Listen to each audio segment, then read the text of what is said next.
आवाज आ रहा है? हाँ जी, अब आवाज जाता होगा ना। चलिए जी, वेलकम, स्वागत है आप सभी का एक बार फिर से हमारे चैनल पर। तो कैसे हैं? आई होप आप सभी बहुत ही अच्छे हैं प्यारे बच्चों। चलिए जी, वो थोड़ा तैयारी नहीं किए थे सही से, ठीक है। चलिए जी, क्लास को करते ही स्टार्ट प्यारे बच्चों।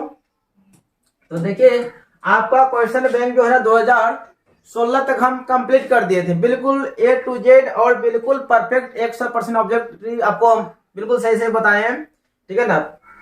तो जितना भी क्वेश्चन बैंक है आपका बहुत जल्दी ही खत्म करेंगे, चाहे आपका कोई भी विषय का हो। अभी फिलहाल में आपका साइंस चल रहा है, तो आज का जो क्लास होगा हमारा 2017 का क्वेश्चन बैंक होगा। कौन सा? 2017 का, ठीक है ना। यहाँ पे 17 कर देते हैं, 2017 होगा। तो चलिए क्लास को करते हैं स्टार्ट। तो आज का पहला प्रश्न है प्यारे बच्चों कि विद्युत धारा उत्पन्न करने की युक्ति को क्या कहते हैं? तो उसे जनित्र कहते हैं। क्लियर है सबका? हाँ, ऊर्जा का ऐसा ही मात्रक क्या होता है? ऊर्जा का मात्रक जो होता है ना, वह जूल होता है। चलिए अगला क्वेश्चन है कि निम्न में किसका अर्थ जल होता है? तो हाइड्रो का अर्थ जल होता है। हाइड्रो का भाई, हाइड्रो का अर्थ क्या होता है? जल होता है। अगला क्वेश्चन है निर्वात में प्रकाश की चाल क्या होती है? तो 3 × 10⁸ मीटर पर सेकंड होता है। निर्वात में चाल होता है 3 लाख किलोमीटर प्रति सेकंड होता है। किलोमीटर में करेंगे तो आपको हो जाएगा 3 लाख, या फिर आप बोल सकते हैं 3 × 10⁸ मीटर पर सेकंड बोल सकते हैं, ठीक है ना। और देखिए सभी पदार्थों में निर्वात में ही चाल सबसे अधिक होता है, ठीक है।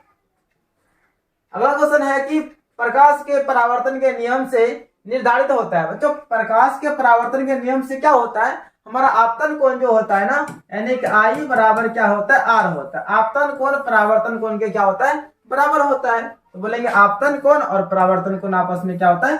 बराबर होता है। और प्रकाश के परावर्तन के 2 नियम होते हैं, ये भी आपको याद रखना है।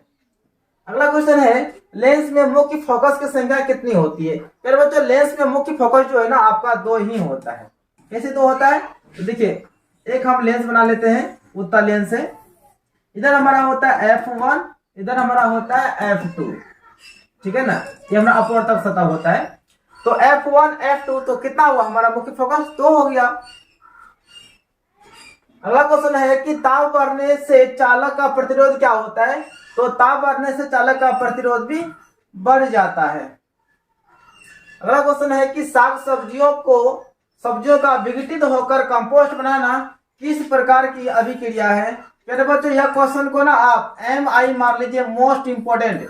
यह क्वेश्चन ना लगभग सेट में पूछा गया है, लेकिन अभी जो हम बताए आपको 11 से लेकर 16 तक बताए, 17वां में आ गए हम लोग, 17वां में आ चुके हैं। तो लगभग मेरे ख्याल से 4-5 साल में तो कंटिन्यू पूछ ही लिया क्वेश्चन। तो साग सब्जियों का विघटित होकर कंपोस्ट बनाना, यह क्या होता है? ऊष्माक्षेपीय अभिक्रिया। ऊष्माक्षेपीय अभिक्रिया ऑप्शन हो जाएगा बी। अगला क्वेश्चन है कि उपचयन वह प्रक्रिया है जिसमें ऑक्सीजन का योग होता है। बिल्कुल सही है। हाइड्रोजन का वियोग होता है, ये भी सही है।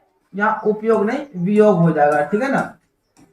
हाइड्रोजन का वियोग होता है, इलेक्ट्रॉन का त्याग होता है, इनमें से सभी आपका हो जाएगा, इनमें से सभी। तो उपचयन वह अभिक्रिया है जिसमें कि ऑक्सीजन का क्या होता है? संयोग होता है, हाइड्रोजन का वियोग होता है और इलेक्ट्रॉन का त्याग होता है।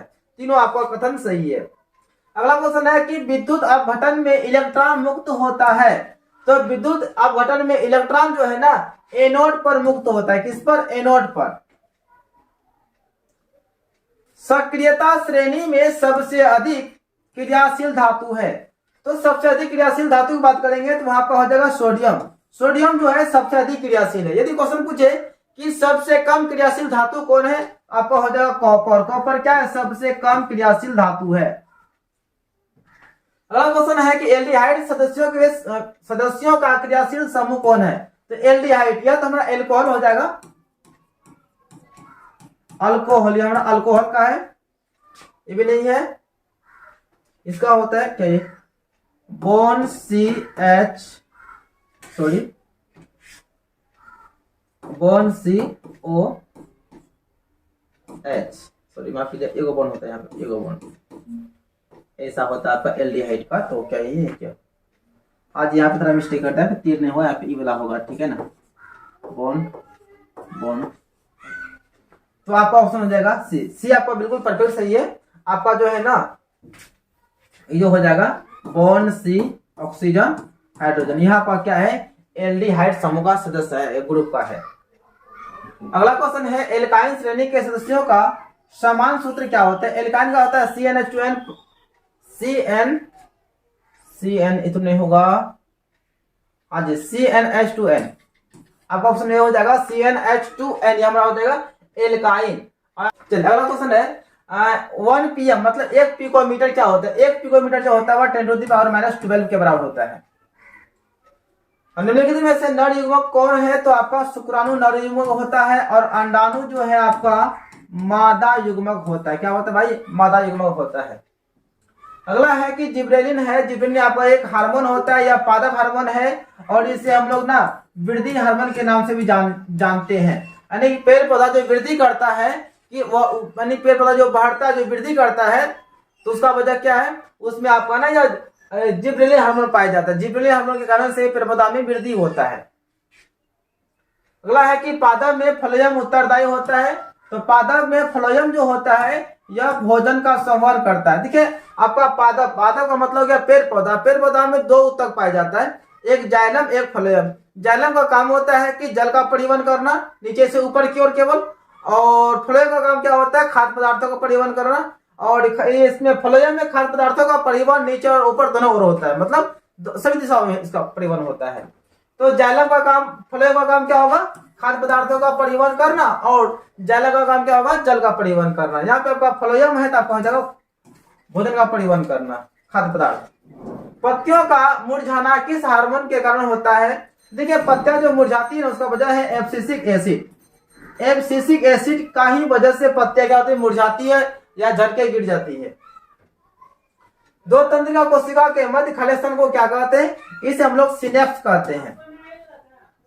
अगला है कि अलैंगिक जनन मुकुलन द्वारा होता है, यह आपका ईस्ट में होता है। ये अमीबा जो है ना आपका द्विखंडन होता है, द्विखंडन होता है। प्लाज्मोडियम में क्या होता है आपका बहुखंडन होता है, बहुखंडन होता है। ये जो आपका ना, चलो मलेरिया तो आपका एक जीव हो गया। चलिए तो आगे बढ़ते हैं। तो प्यारे बच्चों आपका यह क्वेश्चन खत्म हो गया है ना, मात्र 20 क्वेश्चन था 2017 में, ठीक है ना। अब 2018 में थोड़ा क्वेश्चन थोड़ा ज्यादा आएगा, उसमें 40 क्वेश्चन आएगा, फिर 19 में 40 क्वेश्चन आएगा। तो चलिए छोटा सा वीडियो था, तो उम्मीद करते हैं कि आप लोगों को समझ में आ गया होगा। तो प्यारे बच्चों मैं आपसे एक बार फिर से कहना चाहूंगा, यदि आप चाहते हैं कि एग्जाम में अगर आप 450 प्लस नंबर करना चाहते हैं तो इसमें आपका सहायक क्वेश्चन बैंक होगा। यदि आप क्वेश्चन बैंक को अच्छी तरह से पढ़ लेते हैं, अच्छी तरह से उसको अध्ययन कर लेते हैं, तो यकीन मानिए आपका लगभग 80% प्रश्न जो है ना आपका क्वेश्चन बैंक से ही आने वाला है। तो इसलिए आप लोग क्वेश्चन बैंक को पढ़ लीजिए, और हम जो है ना क्वेश्चन बैंक ही आप लोगों को करा रहे हैं। बहुत जल्द ही जो है ना आप लोग को जो है ना क्वेश्चन बैंक करा देंगे। वो मेरा जो पुराना वाला चैनल था वो खत्म हो गया ना, तो उसमें लगभग क्वेश्चन बैंक हम करा देते पहले ही। लेकिन फिर भी टेंशन मत लीजिए, आपको बहुत जल्द ही इस चैनल पर भी लगभग पूरा हर विषय का क्वेश्चन बैंक देखने के लिए मिल जाएगा, पूरा संविजन।